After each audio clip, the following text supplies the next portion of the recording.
Hello, Minglaba. The Celebration Fund, no? The ICNCC CPA Nigori Pulo de the Niteku Sisema, Pamakunya, the Jesu de Mare. So, General, the Nitema, she a consanguine, le Pioda de Lobono. Oh, she a consanguine, le Pioda de Lo, General, the Nitema, oh, possibility, the Amnaji Shidebo, possibility, Naishi, the Suraga. ကျွန်တော်တို့ရဲ့လာရာကိုပြန်ကြည့်မယ်ဆိုရင်ဒီ ICNCCCP ပေါ့နော်ချင်းနိုင်ငံကြီးဒီလွန်ခဲ့တဲ့3-4နှစ်မှာအများကြီးရိုက်ခတ်မှုတွေအများကြီးပြောင်းလဲမှုတွေရှိခဲ့တယ်ပြောချင်တာကဒီ2021အာဏာသိမ်းပြီးတော့လှန်ရေးကိုကျွန်တော်တို့ကမျက်စိတင်ငယ်နားတင်ငယ်နဲ့ပုံမတိပါမတိစတင်ခဲ့ကြတယ်ဒီမတရားမှုဒီအာဏာသိမ်းမှုကိုကျွန်တော်တို့ဘယ်လိုပြောမလဲအလန့်တကြားပေါ့နော်တကယ်မယုံကြည်နိုင်လက်မခံနိုင်နဲ့ shock ပေါ့နော်ရတဲ့ပုံစံမျိုးနဲ့ကျွန်တော်တို့ဟိုချိန်မကန်ပြီးလက်မကန်နေဖြစ်ခဲ့ကြတယ်အဲ့ဒီကနေဆန္ဒပြတယ်ဒါပေမဲ့ကျွန်တော်တို့လူငယ်ဒီလူငယ်ပိုင်းတွေပေါ့နော်ရှေ့မှာ88ဆိုတာကြားဖူးတယ်မဖြတ်တန်းဖူးလိုက်ဘူးပေါ့နော်ဟိုရှင်းပြောမှဆိုရင်ဒီ84တို့62တို့ဟာတွေလည်းကျွန်တော်တို့ဘာမှမသိခဲ့ဘူးကျွန်တော်တို့မြန်မာနိုင်ငံမှာကိုယ်နိုင်ငံမှာနေမှာကိုယ်နိုင်ငံအကြောင်းမသိတဲ့လူငယ်တွေပေါ့အများစုပါပဲအဲ့ဒီကနေကျွန်တော်တို့စလာတယ်အဲ့ဒီတော့ကြောင်းဖူးနာဝနဲ့ပဲဒီတော်လှန်ရေးကိုဘာလို့ပါမဖြစ်မယ်ဆိုရင်မှလူငယ်တွေအကုန်လုံးပါပဲဟိုဆန္ဒပြတယ်ဆန္ဒပြအကုန်လုံးဖြိုခွင်းခံရတော့ကျွန်တော်တို့ကိုယ်နဲ့တန်ရာကြုံရဖက်ကိုထွက်လာပြီးမှတော်လှန်ရေးကိုရှေ့ဆက်လို့ရအောင်ဒါလက်နက်ကန်တော်လှန်ရေးဖြစ်ပြောင်းလဲရမယ်ဆိုတာကိုပါဝင်လာခဲ့ကြတယ်လက်နက်ကန်တော်လှန်ရေးဆိုတာကအဆုံးစွန်တော်လှန်ရေးဖြစ်တယ်ဆိုလိုချင်တာကဟိုလက်နက်ကန်လိုက်ပြီးသူတပအသက်ကိုနှုတ်ယူဖို့အစဉ်သစ်ဖြစ်ပြီးကိုယ့်အသက်လည်းအနှုတ်ယူခံနိုင်တဲ့ဆိုတာကိုတိတိကြီးရဲ့နဲ့လောင်ကြီးစားခြင်းအမြင့်ဆုံးလောင်ကြီးစားခြင်းထပ်လိုက်တဲ့ဒေါ်လာကြီးဖြစ်တယ်ပြီးတော့မှဒီကြားကာလမှာဖြတ်တန်းလိုက်တဲ့ကျွန်တော်တို့နားလည်ခဲ့တာတခုပေါ့နော်ကျွန်တော်တို့မြန်မာနိုင်ငံမှာဒီဒေါ်လာကြီးလုပ်တယ်ဆိုတာကို revolution for revolutionary sake လို့ပြောမလားဒေါ်လာကြီးလုပ်ဖို့ကိုပဲဒေါ်လာကြီးလုပ်နေတယ်ဆိုတဲ့ပုံစံမျိုးနဲ့ဖြတ်တန်းလာတယ်တွေ့ရတယ်ပြောချင်တာဒေါ်လာလုံနေရရင်ပြီးရောဟိုဒေါ်လာနေရရင်ပြီးရောဒေါ်လာစကားပြောနေရရင်ပြီးရောပေါ့နော်ကျွန်တော်တို့ဒေါ်လာရေးထဲမှာမျောသွားပြီးမှဒေါ်လာရေးကိုအရသာခိုင်းမှဒေါ်လာရေးမှာမျောသွားမယ်ဒေါ်လာရေးလုပ်ချင်တယ်တွေမဟုတ်ဘူးကျွန်တော်တို့လုပ်ချင်တဲ့ကျွန်တော်ချင်းကြီးနောင်ဒီလူတွေအကုန်လုံးလုပ်ချင်တဲ့ဒေါ်လာရေးဒီအောင်မြင်တဲ့တကယ်တွန်းလှန်နိုင်တဲ့ဒေါ်လာရေးဖြစ်ပြီးမှတကယ်ဒီမတရားမှုကိုဒီအချမ်းပတ်စစ်အာဏာရှင်ကိုတွန်းလှန်ရမရမကတွန်းလှန်လိုက်ပြီးမှကျွန်တော်တို့ကိုယ်တိုင်ဒီအုပ်ချုပ်သူတွေဖြစ်လာရမယ်ပြည်သူတွေကနေပဲတဖြည်းဖြည်းတန်လဲတင်မြောက်လာတဲ့အုပ်ချုပ်သူတွေဖြစ်ရမယ်ဒီတရားဥပဒေပေါ် principle ပေါ်ခြေခံမှာပြည်သူလူထုရဲ့တိုးတက်မှုဖြစ်လာဖို့အတွက်ဒီလမ်းပန်းဆက်သွယ်ရေးကောင်းမွန်လာမယ်ဒီကျန်းမာရေးစနစ်တွေကောင်းမွန်လာမယ်ပညာစနစ်ကောင်းမွန်လာမယ်စီးပွားရေးအလုပ်ကိုင်ခွင့်တွေတိုးတက်လာမယ်လွတ်လပ်စွာပြောဆိုဟို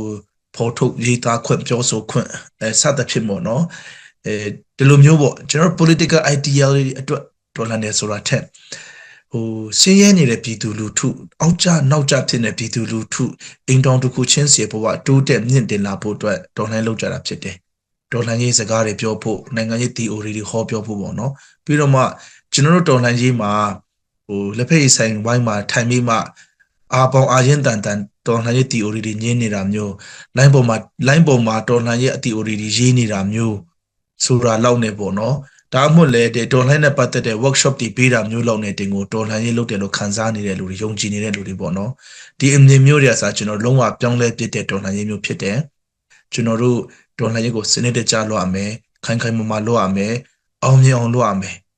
ဟိုပြည်သူလူထုအခြေခံပြည်သူလူထုဘဝတိုးတက်ပြောင်းလဲလာဖို့အတွက်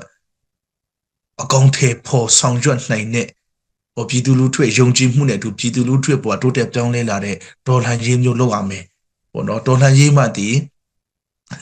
တိုးတက်ဖို့ပြောင်းလဲလာဖို့အဲ့ဒီကနဲ့ကျွန်တော်တို့ပြောနေကြစကားတော့ peace နဲ့ prosperity ပါပဲဒီငြိမ်လုံးမှာဒီငြိမ်အေးချမ်းရမယ်ပြီးတော့မှ prosperous ပေါ့နော်တိုးတက်ကြီးပွားချမ်းသာရမယ်ပေါ့လေအဲ့ဒီ peace နဲ့ prosperity အတွက်လုပ်တာဖြစ်ပါတယ်ဆိုဒီနှစ်သစ်မှာဆိုရင်ကျွန်တော်ပြန်ဒီမကြခင်ကပဲကျွန်တော်တို့ဒီ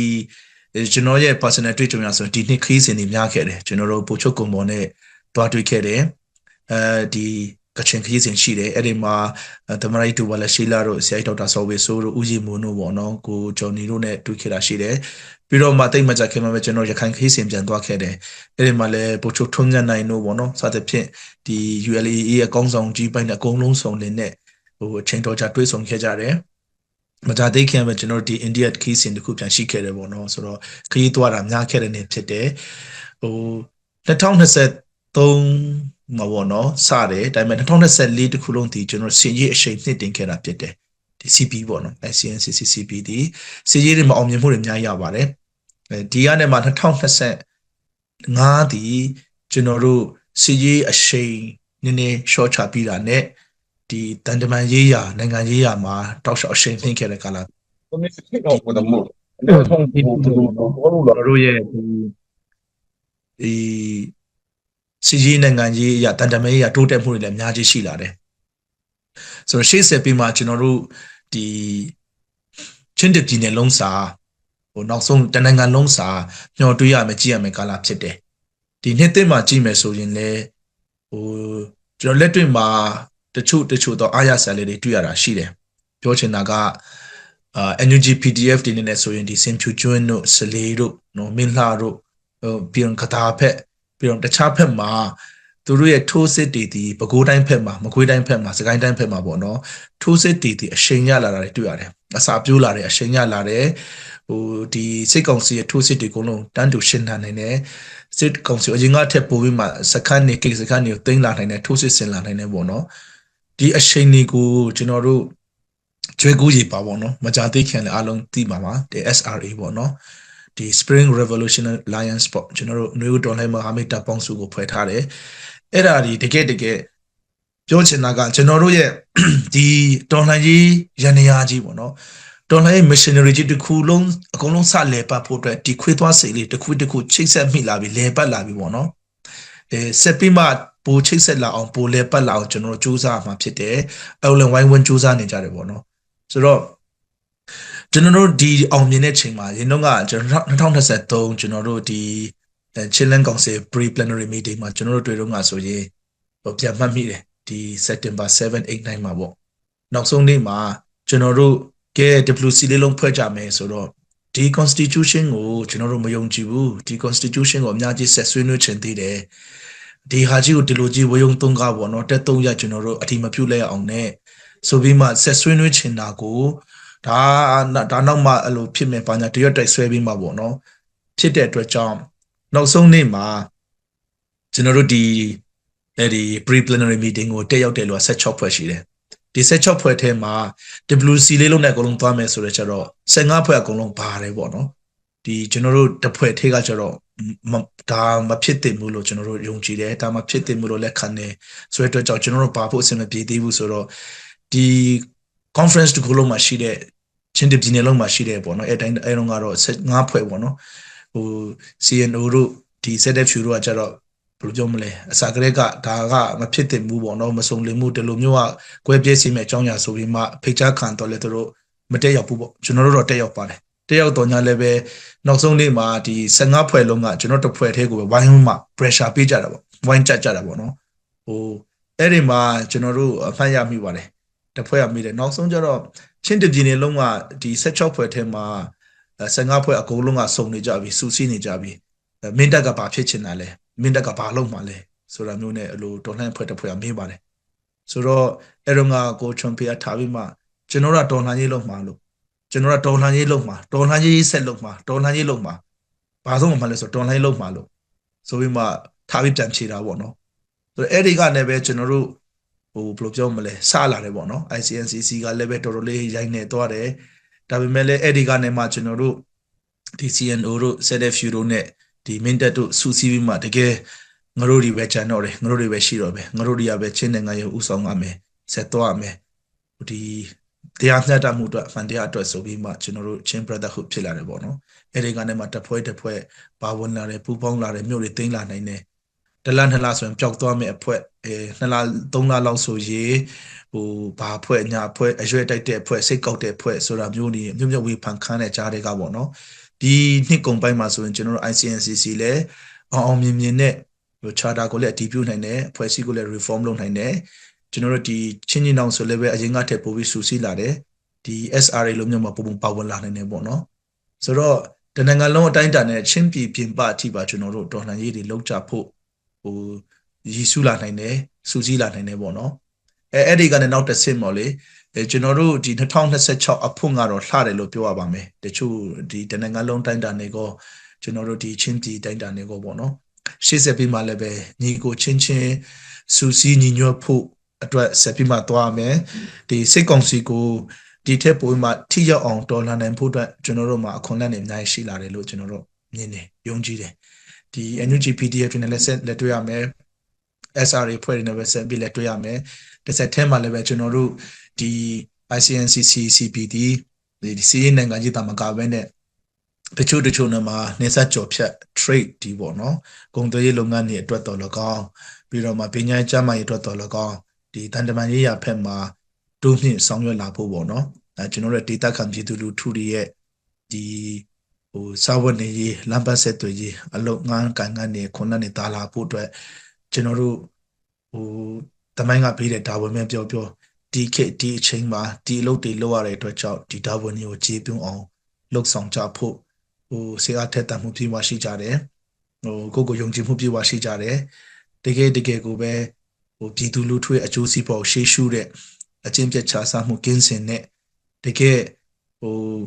လိုပြောမလဲပြည်သူနဲ့တသားတည်းရှိတဲ့ဒေါ်လာရဲ့အဖွဲ့လက်နက်ကိုင်အဖွဲ့ပေါ့နော်စီကံချစ်လက်ပြီးွားတဲ့ဒီတက်မတော်တွေပေါ့နော်ချင်းလက်နက်ကန်တွေဖြစ်လာဖို့စူးစီးလာဖို့အတွက်လည်းကျွန်တော်တို့ရှေ့ဆက်လှုပ်ဆောင်ဆရာအများကြီးရှိတယ်ကျွန်တော်တို့စေကူးထားတာကြံစီထားတာတွေလိုစူးစီးညွှန်လာဖို့အတွက်ပြည်သူနဲ့တရားတဲ့ဖြစ်ဖို့အတွက်ဒေါ်လာရဲ့ဒီတဲ့ပိုထိရောက်လာဖို့အတွက်ကျွန်တော်တို့မှာမျှော်လင့်ချက်တွေစေကူးစိတ်တန်းတွေစိတ်ထက်သန်မှုတွေအများကြီးရှိတယ်ပေါ့နော်တစ်ဆက်တည်းမှာလည်းပဲကျွန်တော်တို့ဒီ2026နှစ်တာမှာအားနည်းချက်တွေရှိနိုင်ပါတယ်ကိုယ့်ရဲ့စိတ်အားထက်သန်မှုစိတ်ကူးစိတ်တန်းကလည်းပဲကျွန်တော်တို့ရဲ့အသိဉာဏ်ပညာမပြည့်စုံမှုဒါမှလည်းဂျိုတင်မှန်းဆနိုင်မှုအားနည်းတာတွေကြောင့်ခြေလှမ်းမှားတာမျိုးလည်းရှိနိုင်ပါတယ်ဒါမျိုးလည်းကျွန်တော်တို့အချင်းချင်းဒီမှာဥမာလူကြီးတွေရှိပါတယ်ပြည်သူတွေထဲမှာလည်းပဲရှိပါတယ်မြင်တဲ့လူပေါ့နော်အလုံးဝိုင်းဝန်းဖေးမှထောက်ပြပေးမှကျွန်တော်တို့ခလုတ်တိုက်တဲ့အခါတိုင်းလမ်းကြောင်းလွဲကျော်သွားတဲ့အခါတိုင်းမှာလည်းပဲပြန်လေထောက်ပြဖေးမှဆွဲခုပေးမှအမြဲတမ်းတော်လှန်ရေးရဲ့မျက်နှာပြည်သူရဲ့မျက်နှာကိုရှေ့ရှုပြီးမှတော်လှန်ရေးကိုဒီ2026မှာလည်းပဲပြီးခဲ့တဲ့နှစ်တွေကတည်းပိုအောင်မြင်တဲ့ပိုတိုးတက်တဲ့တော်လှန်ရေးမျိုးဖြစ်အောင်ရှေ့ဆက်ပြီးမှအားလုံးဝိုင်းဝန်းသွားကြပါစို့နိုင်ငံတကာရောက်နေတဲ့ဒီချင်းပြည်သူတွေကကဘာနာမှာရှိကြတဲ့ပြည်တွင်းမှာရှိကြတဲ့ဒီတော်လှန်ရေးမိဘညီကိုမောင်နှမအားလုံးဆက်လက်ပြီးမှကျွန်တော်တို့ဒီ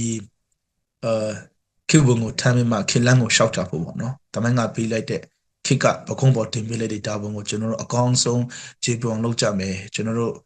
နောင်လာလူငယ်လေးတွေဆေးရုံတွေပုံကျဲခါတယ်ကရုတ်ချင်းထဲမှာပြေးရတယ်ကရုတ်ချင်းထဲမှာစာတင်ရတယ်ဘယ်လိုပြောမလဲဒီလူငယ်လေးတွေကျောင်းနေရမယ့်လူငယ်လေးတွေတနက်ကံပြီးမှရှေ့တန်းသွားရတဲ့ကြမ်းတမ်းရက်စီရတဲ့ပုံအမျိုးမှာမကြုံရတော့အောင်ကျွန်တော်တို့ဒီမျိုးဆက်အရွယ်ရောက်ပြီးဒီခေတ်ဒီချိန်မှာအရွယ်ရောက်ပြီးသားလူတွေကမှမယုံကန်နိုင်ဘူးဒီပွဲကိုမဖြတ်နိုင်ဘူးဆိုရင်ဒီဟာဒီနာတာရှည်လိမ့်မယ်ပေါ့နော်ကင်ဆာတစ်ခုလို့တိုင်းပြည်လုံးဝါမျှော်သွားလိမ့်မယ်ဆိုတော့ကျွန်တော်တို့ဒီခေတ်မှာတော့ဒီအာနာရှင်မျိုးဆက်ကိုမရမကဖြတ်ပြီးမှနောင်လာမဲ့ခေတ်တွေအတွက်ကောင်းမွန်တဲ့မှန်ကန်တဲ့အချင်းဖြတ်ချစားမှုကင်းတဲ့ပြည်သူကိုဥထိပ်ထားတဲ့အစိုးရတွေလက်နက်ကန်ဖွဲ့တွေဖြစ်လာအောင်ပေါ့နော်ကျွန်တော်တို့ဝိုင်းဝန်းစူးစမ်းကြပါစို့လို့တိုက်တွန်းအားပေးနေကျွန်တော်ညီကုန်းချုံအပ်ပါတယ်အားလုံးများကျေးဇူးတင်ပါတယ် Happy New Year ပါ